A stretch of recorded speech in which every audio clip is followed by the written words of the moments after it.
Nutritional considerations. Today we'll be focusing upon pre-performance, during performance, and post-performance nutritional considerations. So pre-performance. So the aim is to provide adequate energy and optimal hydration for the performance ahead. You must eat certain foods and drink certain amounts of liquid, ultimately, as it affects athletes' performances. It is extremely necessary as proper nutrients fuels and enables athletes to perform efficiently and at their best levels. Generally, the appropriate quantity of food relates to the type of competition, with competitors in sustained endurance type competition, such as triathlons, requiring more kilojoules to fuel their metabolism than those in less demanding events. Additionally, athletes must consider how much they eat, as large amounts of food are prone to causing more discomfort in high intensity or sustained events like running, as opposed to events like basketball or swimming, where athletes have the benefit of support in one form or another. Also, you should not consume food too close to the start of the activity, as food ingested before a performance has the potential to cause discomfort. People competing in competition or events should drink adequate liquid in the preceding days, particularly for an endurance event such as a marathon or triathlon. This increases the body's weight, particularly if glycogen has been increased in the diet, because each gram of glycogen stores 2.6 grams of water with it. Many coaches now monitor the weight levels of athletes before endurance events to ensure adequate pre-event hydration suited to the individual athlete.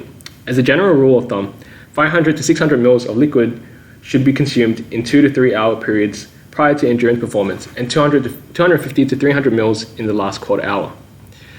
The effect of body water balance on exercise performance has been extensively researched. Water balance can influence not only endurance performance, but also power and strength.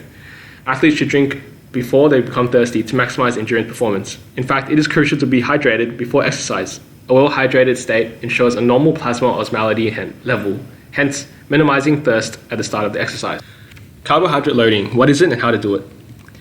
Carbohydrate loading is a technique used to maximize the body storage of glycogen in preparation for a high-intensity endurance activity of more than 90 minutes. Average muscle glycogen levels are approximately 100 to 120 millimoles per kilogram, but can increase by up to 1/3 in response to carbohydrate loading. Starting the competition with elevated muscle glycogen stores can help postpone fatigue. How to carb load. Athletes facilitate carb loading through tapering their training for 2 to 4 days between competition. Tapering is when athletes slowly increase their consumption of carbs, cutting back on foods with high fats, and scaling back their training before the event. This enables glycogen supplies to maximize. This is significant considering how glycogen is the most important fuel for endurance events. The more glycogen stores an athlete has, the better the ATP system can perform, and therefore a better performance. How it works. Your muscles normally store only small amounts of glycogen, enough to support you during recreational exercise activities. If you exercise intensely for more than 90 minutes, your muscles may run out of glycogen. At that point, fatigue might set in and your performance may suffer. But with carbohydrate loading, you may be able to store more energy in your muscles. This may give you the stamina to make it through longer endurance events, but you still need to consume some energy sources before the event. So here's an example of an athlete of 65 kilos, and this is how he would eat. So you should aim for a daily carbohydrate intake ranging from 455 grams to 780 grams. So the following meal plan provides a guide to such targets. Take a look. Pause the video if you need to. Moving on to hydration during performance. We're going to start by defining the aim of during performance hydration, then we'll take a look at hydration, dehydration, and consumption in physical activity. The aim of hydration is to maintain endurance and delay the onset of fatigue and therefore hydrate efficiently. These strategies are best suited to endurance-based events.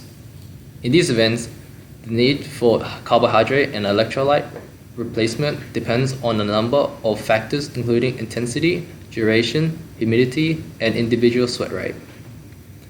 Dehydration causes the blood to thicken, making it more difficult for the cardiovascular system to pump blood to the working muscles. It also causes an increase in body temperature, causing overheating and potentially heat exhaustion, and it can affect concentration and skill execution. Essentially, we need to avoid dehydration, so fluid replenishment is vital for all activities. During performance, the adequate hydration is necessary because most activities will cause fluid loss, which can lead to dehydration. Drinking 200 to 300 milliliters of sports drink every 20 minutes is recommended for activities that last over an hour to rehydrate.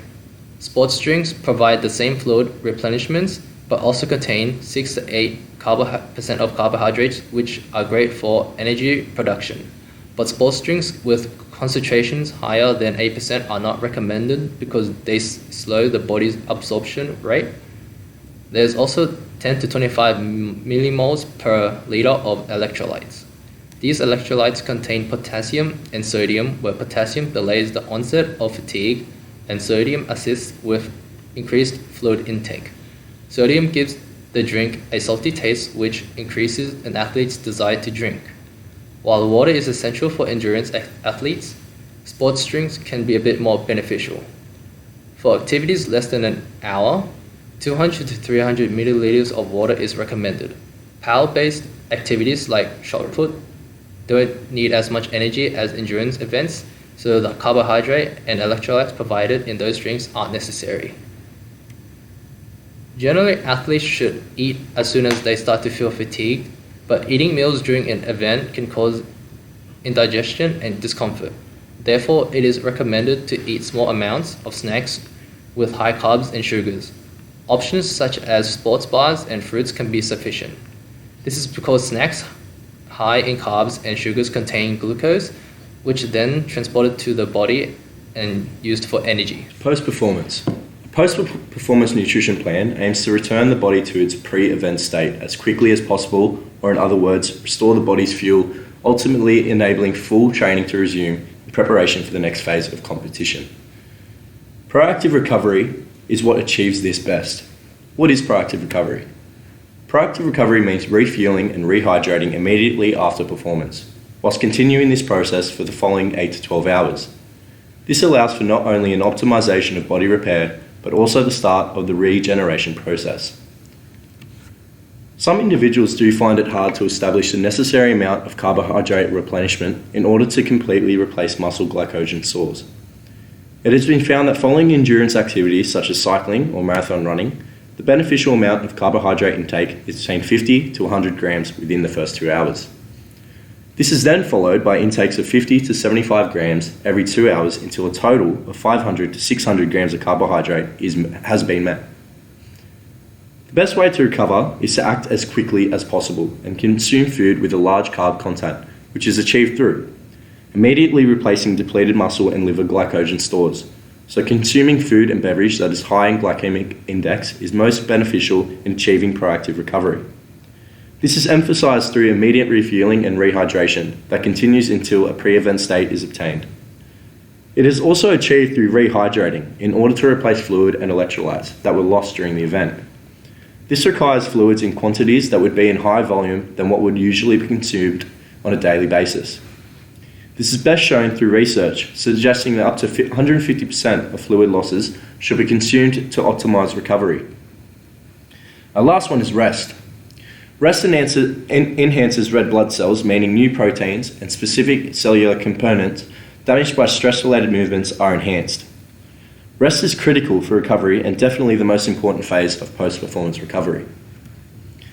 In summary, the aim of post-performance is to completely restore the body's fuel stores in order to provide the necessary nutrients, including water, carbohydrates, and protein, to repair and recover the body's muscles. Although every recovery strategy is important, it is highly noted that rest is the key to recovery.